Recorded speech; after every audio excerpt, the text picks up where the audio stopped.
العلاج بالتصنع فكرته أن الشخص المتصنع إذا كان يتصنع أشياء إيجابية، سواء تصنع في الألفاظ، في السلوك، في الأخلاق، في كل شيء إيجابي قاعد يتصنعه، وإحنا نعرف أن حقيقته غير هذا الشيء، ما نظهر إليه حقيقته، بل نعزز إليه في الموقف اللي هو قاعد يتصنع فيه علشان يتطبع. وإذا تطبع في هذا السلوك ويانا بس شخصيا، بكرة راح يتطبع في السلوك بشكل عام ويا الجميع.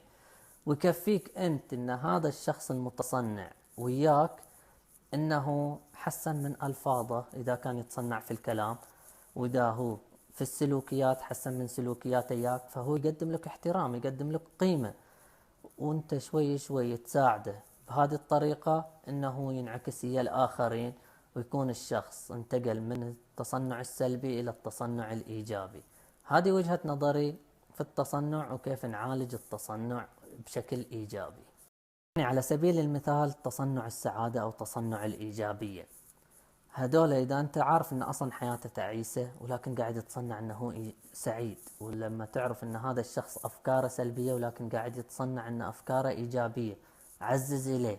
تعزيزك إليه يخليه يستمر في هذا التصنع، وبعدين من استمراره في هذا التصنع بالفعل ترى بتقل نظرته التعيسة للجانب التعيس، وبيكون يشوف الحياة دائما بالنظرة الإيجابية السعيدة. والأفكار اللي يتبنى الأفكار السلبية لما يتصنع أنه أفكار إيجابية، بيشوف أن الأفكار الإيجابية مردودها أفضل من الأفكار السلبية، فراح يتخلى عن السلبية. باختصار، التصنع ممكن يرشد الشخص لتغيير سلوكه وتنمية قدراته وتطوير ذاته إذا شاف أن الفائدة أو المردود منهم أفضل من الأشياء الحقيقية اللي هي فيه.